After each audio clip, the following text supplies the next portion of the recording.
Jawa Tengah pun. Terus nanti kita ke Dieng, kita akan lihat juga beberapa pemandangan pegunungan.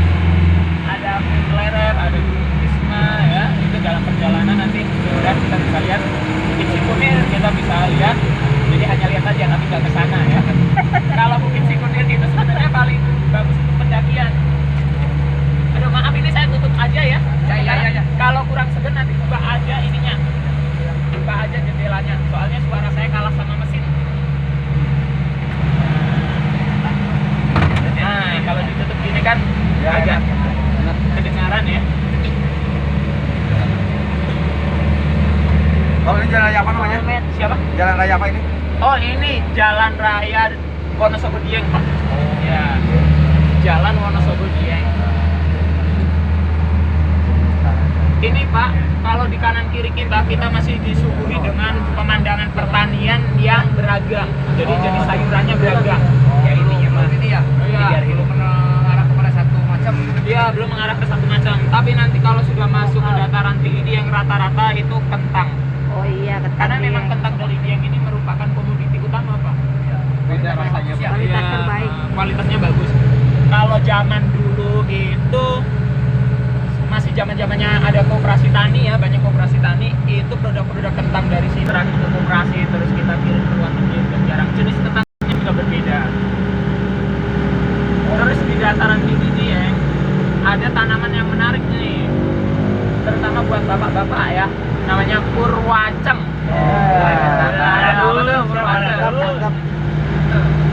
Purwaceng, tahu nggak purwaceng? Tidur langsung ngaceng. Coba ibu diulang apa bu? Purwaceng. Jadi purwaceng ya itu merupakan salah satu tanaman liar yang ada di dataran tinggi Dieng yang memiliki khasiat-khasiat tertentu dan sekarang sedang coba dibudidayakan. Dalam bahasa Latin kita sebutnya Pimpinella alpina. Nah, Pimpinella ini kayak semacam kandungan yang terkandung dalam ginseng yang biasa diidentikan dengan kebutuhan biologis kita ya. Pria dewasa maksudnya. Tetapi kalau purwaceng ini fungsinya hanya untuk stamina tubuh, Pak. Pengembalian stamina tubuh. Jadi baik anak-anak maupun laki-laki maupun perempuan bisa minum purwaceng. Jadi memang fungsinya hanya untuk pengembalian stamina tubuh. Contoh lagi nih, mayoritas penduduk di Dieng itu kan bermata pencaharian sebagai petani, ya kan? Nah, kalau paginya, siangnya sudah beraktivitas dengan mengeluarkan energi yang sangat besar, sebagai obatnya kita minum purwaceng agar stamina kita kembali normal. Jadi kalau pagi nyangkul di sawah, kalau malam nyangkulnya nggak tahu di mana. Mana nih? Kayak gitu ya. Terus dari di sawah juga. Oh, di sawah juga sama beda, Bu. Ya. Terus. 17 tahun ke atas. Dia mah sudah dewasa, bebas. Itu yang di belakang eta ya, budak di belakang. Aku ingin pulang. Yang jelas sih nggak mengkeret ya.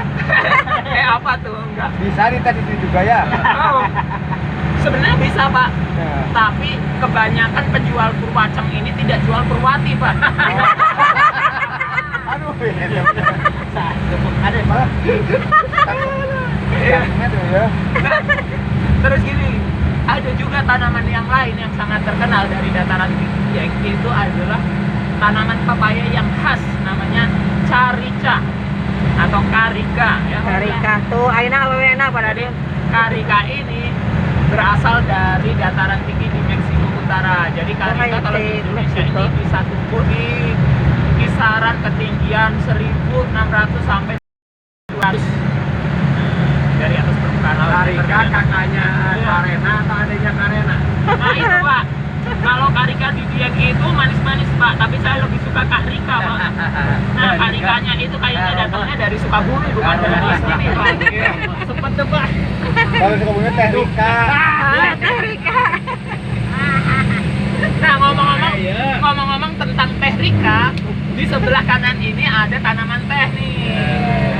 Namanya teh tambi. produknya yang diolah di sini Karikanya. adalah teh hitam. Oh, tadi Karika, sekarang Teh Rika. Iya, teh Rika, Pak. Nah, ya itu teh Tambi ya. Jadi Tambi selain nama area di sini juga merupakan nama pabriknya, ya, nama pabriknya, dan produknya juga teh Tambi. Produknya sangat terkenal, tapi hanya di kalangan tertentu. Kalau di kalangan pengusaha teh kayak Sariwangi, Sosro, itu produknya terkenal di kalangan umum. Tapi kalau untuk teh Tambi produknya terkenal di kalangan tertentu, yaitu pengusaha teh tersebut. Karena apa? Sebagian produk teh hitam dari sini itu digunakan untuk bumbu teh-teh lainnya. Contoh kayak teh Sosro, teh Sariwangi gitu loh. Dipakai ada di sini. Kalau 80%-nya tidak. Jadi teh hitam. Lalu di sini juga ada nih bapak-bapak yang perokok barangkali ingin mencoba ya tembakau khas dari desa Dieng.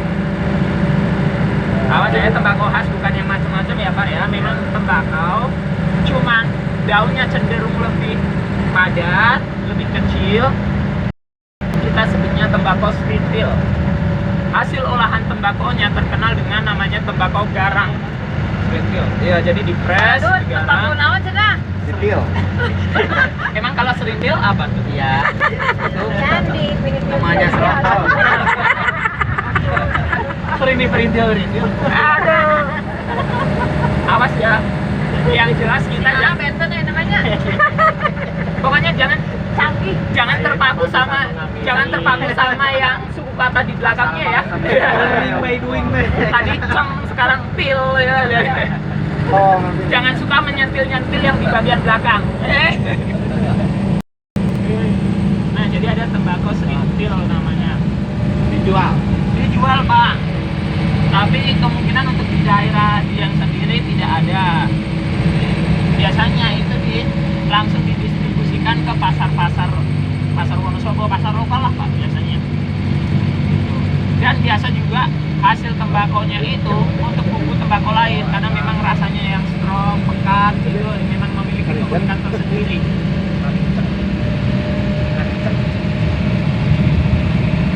Nah itu jadi kalau di depan ada pertigaan ke arah PT Tambi, perusahaan pengelola teh. takutnya gini kalau kita misalnya beli sekarang gini Ya. yang sebutan tadi ya tuh ketika kita ada biasa kita harus kemana kecanduan itu belinya Nah, lagi Pak. itu yang jadi masalah Makanya beli untuk disimpan Pak. hanya Beli untuk kadang-kadang disimpan. gini Kali-kali. harus coba di sini itu kadang-kadang kalau misalnya kita beli di sini ya di sini memang cespleng tapi ketika dibawa ke sana jadi biasa-biasa aja gitu.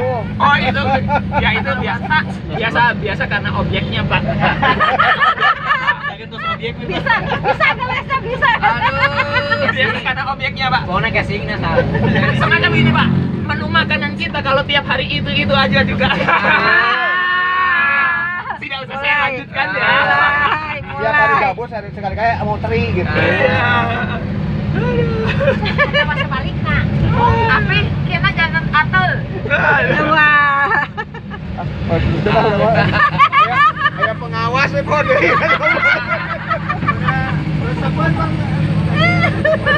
Pak mohon maaf ya Pak, anggap tidak ada. Apa WK akan? Kita gabus karena teri jadi ada. Jadi apa Jadi akan? Ayo, mau diperpanjang kayak Pak pengawas gitu. Nggak ada. Pokoknya yang nggak baik-baik hati bisa dilaporkan ya Pak ya.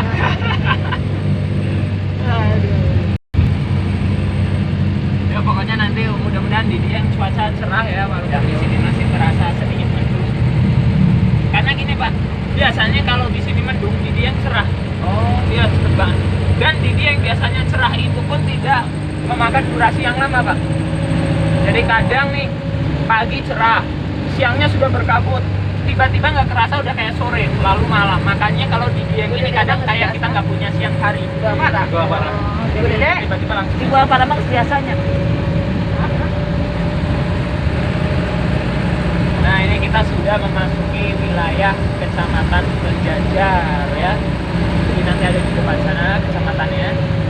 Dan Dieng itu merupakan satu area yang terbagi dan dimiliki oleh 2 kabupaten. Bagian timur atau kita sebutnya Dieng Wetan itu milik Kabupaten Wonosobo, tepatnya di Kecamatan Kejajar, dan bagian baratnya kita sebutnya Dieng Kulon, kawasan Banjarnegara, tepatnya ada di Kecamatan Batur. Makanya nanti kalau kalian tiba-tiba kok ada pelang, loh kita masuk Banjarnegara, oh iya, perjalanan kita antar kota dong. Ya, iya. Sekarang masih di Wonosobo, kan banyak Pak. masjid ini sekarang, Pak. Iya, Sekarang kenapa jadi banyak masjid? karena mayoritas penduduk sini Muslim, Pak. Iya, sekarang. Ya sekarang emang udah dari dulu juga ya. Pokoknya semasa udah lama kok. Jadi semasa penyebaran agama Islam itu di Jawa Tengah kan pada masa penyebarannya Sunan Kalijaga itu paling pesat. Ya, paling pesat penyebaran. Bukan tidak ada orang-orang penganut kepercayaan lain ya, ada, tapi biasa dominan. ya, udah bisa dihitung pakai jari. Rata kita bisa sebutkan 100% Muslim. Dan Dieng ini merupakan tempat yang unik karena merupakan tempat meditasinya. Ya, jadi masih disakralkan oleh beberapa orang. Termasuk di Dieng, mungkin Bapak Ibu pernah dengar ada namanya Mbah Panani, seorang pertapa. Beliau sudah bertapa di dataran tinggi Dieng selama 28 tahun setahu saya sejak saya kecil ya. Beliau tidak makan, tidak minum kecuali ada yang memberi. Nah, jadi cukup unik lah. Kalau Tujuannya bertapa untuk nah apa? itu Bu, tidak ada yang tahu, hanya banyak sekali simpang siur ceritanya. Karena Mbah Panani sendiri beliau tidak bisa diajak komunikasi oleh sembarang orang. Ya, jadi hanya orang-orang tertentu yang mungkin memiliki keterkaitan spiritual yang sama dengan Mbah Panani. Sekarang masih ada. Sekarang masih ada. Nah, jangan dikira gini, kenapa bertapa di dia kondisi rame dan segala macam, karena lokasinya ada di pinggir jalan ya. 10 sampai 28 tahun lalu, Dieng itu tidak seramai ini. Bahkan di belakang tempat bertapa Mbah Panani itu tidak ada rumah. Kalau sekarang sudah banyak rumah. Di kanan kirinya ada homestay, bahkan ada Bang Sudirga juga. Jadi banyak sekali. Dan kadang juga masih ada orang datang untuk masuk ke Gua Semar, Gua Sumur gitu ya, ngambil air untuk upacara ritual. Jadi motivasi pertama Dieng dari apanya, Mas? Kalau Dieng pertama terkenal adalah karena satu pegunungan, yang kedua dari faktor historikalnya Bu. Karena di Dieng sendiri terdapat monumen sisa-sisa peninggalan dinasti Sanjaya, candi-candi itu. Makanya orang banyak tertarik ke dataran tinggi Dieng. Waktu itu bukan orang-orang lokal kayak kita Pak, tapi orang luar negeri, kebanyakan dari Belanda. Oh, yang kesini ya? Iya, nah nanti seperti apa di candi itu nanti saya akan ceritakan supaya yang lain dapat informasi yang sama ya. Bukan membangun di kota maju, Wonosobonya gimana pertamanya gitu? Nah, menjadi kota maju ya. Iya. Yang jelas karena gini, pertama karena kita punya destinasi wisata yang merupakan destinasi vital. Ya. Jadi yang hanya ada di dataran tinggi Dieng, contohnya ya, kayak adanya Kawah Sikidang, terus ada Sumber Jolotundo, terus ada Candi Dieng dan segala macamnya. Makanya banyak nih kunjungan. Secara tidak langsung perkembangan kota ini juga meningkat dengan sendirinya nih. Ya kan? Tapi yang mendorong pertamanya siapa? Apa dari bupati yang mendorongnya, apa Justru enggak. Jadi gini Bu, masyarakat? awal bukan juga masyarakat. Jadi dari pengunjung justru. Oh, Karena tingkat kunjungan tinggi, ya kan, otomatis masyarakat berkembang, dan kita juga dari pihak pemerintah akhirnya kita menggalakkan promosi daerah, sekalian kita kembangkan. Dan Wonosobo itu sudah terkenal menjadi kota adipura kencana. Nah ini dari faktor pemerintah nih ya, dari dari segi faktor pemerintah karena pendukungnya ya. pendukungnya, karena merupakan kota adipura kencana, pemenang adipura kencana untuk kebersihan kota.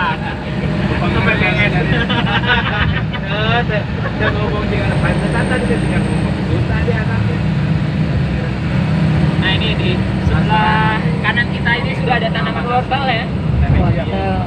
Wortel, tanaman wortel lebih dominan di Dieng bagian barat. Nah, jadi kalau ke arah Banjarnegara melalui Dieng itu kita bisa lihat banyak sekali tanaman wortel. Tapi kalau nanti yang di bagian sini wortel itu hanya paling berapa persen lah, selebihnya kentang semua. baru lah.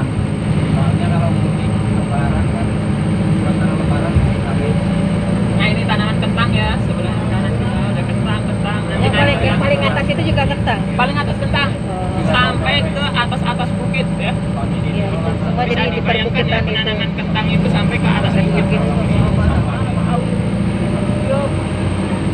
Lalu di sini ada perumahan sederhana di sini kurang lebih 2000 berapa waktu itu ya 2012 kalau nggak salah atau 2016 dulu pernah terjadi namanya banjir bandang Dieng yang beberapa rumah di desa Dieng ini oleh pemerintah setempat direlokasi penduduknya ke perumahan tersebut. Dan kita sekarang masuk wilayah desa Tieng. Sebelum ke Dieng, kita melewati desa Tieng. Ada yang tahu nggak artinya Tieng? Tieng. Tiang. Tieng itu dalam bahasa Jawa kuno kita sebutnya tiang. Tiang ini berarti bukan penyangga. Dalam bahasa Jawa tiang itu artinya orang. Ya, bahasa Jawa itu tiang itu artinya orang. Kenapa? Karena di Dieng ini, di Dieng itu selalu bermukim para peziarah atau para brahmana, sedangkan di desa Tieng ini orang-orang biasa saja, Pak. Makanya kalau kita lihat ke struktur kasta itu brahmana, ya kan, para raja dan orang-orang biasa, kesatria, sudra, ya. Jadi Tieng. Ada juga bahasa orang setempat yang menyatakan Siti Aeng. Siti itu artinya tanah tanda kutip di sini artinya adalah tempat ya, tempat, tanah atau dataran, dan Aeng itu artinya unik. Nah, keunikan apa yang dimiliki? Karena di pegunungan di sini ini sangat subur, terus juga masih ada sangkut pautnya dengan Dieng yang memiliki mitologi tertentu, terus juga penduduknya juga yang memiliki kekhasan tertentu. Salah satunya adalah anak-anak yang berambut gimbal. Nah nanti saya akan terangkan anak berambut gimbal di lokasi saja. Masih ada ya sekarang? Sampai sekarang masih ada. Terus juga nanti di Dieng ini, ya, di Dieng kita akan disuguhkan dengan pemandangan alam yang sangat indah. Jadi gini, Dieng itu dulunya merupakan gunung yang sangat besar, tetapi karena adanya aktivitas gunung berapi, maka terjadi amblasan permukaan bumi, bukan letusan, bukan eruption ya, tapi proses jadi turun. Ya. Nah, setelah itu terbentuklah kaldera. Kaldera itu merupakan cekungan yang terbentuk karena adanya aktivitas gunung berapi, baik itu amblasan permukaan bumi ataupun letusan gunung berapi. Ya. Makanya nanti di Dieng ketika kita masuk ke dataran tinggi Dieng, di kanan kiri kita itu dikelilingi oleh perbukitan. Terus juga nanti kita di Batu Pandang itu kita akan melihat panorama Telaga Warna dan Telaga Pengilo. Nah, Telaga Warna kenapa bisa berwarna? Nanti akan saya jelaskan di tempat. Ya. Lalu juga nih, kalau Bapak Ibu perhatikan, ya, di kanan kiri kita ini rumah-rumah di sini jarang ada yang pakai genting, Pak. Iya nggak? Geseng ya? Ya. Geseng. Semua pakai seng. Ada yang tahu sebabnya? Ya. Masih itu, bukan masih itu ya, masih animisme bukan? Kenapa? Masih animisme yang nggak boleh pakai Oh enggak, pakai ini tanah bukan? udah jauh di luar kepercayaan. Oh gitu. Ini ya. lebih karena kebutuhan masyarakat setempat. Jadi benar Pak, karena suhu, ya karena suhu. suhu. Jadi gini, Dieng itu karena suhunya dingin, makanya orang-orangnya membangun rumah itu beratapkan seng, dan seng itu dicat hitam biasanya. Karena apa? Untuk menyerap panas, ya, untuk menyerap panas. Jadi nanti ruangan juga hangat. Ada satu keunikan jika Bapak Ibu bertamu di masyarakat lokal setempat, Pak. Bapak Ibu pasti akan disambut tidak di ruang tamu atau di ruang lainnya, tapi akan ada di ruang dapur atau kita sebutnya pawon. Ya. Karena apa? Karena di sini dingin, makanya orang-orang biasa sambil ya menghangatkan badan di pawon. Pawon tahu kan pawon? Ya, Dapur dapur. tradisional yang masih menggunakan tungku. Nah, di situ. makanya Bapak Ibu tidak heran nih, kanan kiri kita bisa melihat ada kayu-kayu di subur di pinggiran rumah.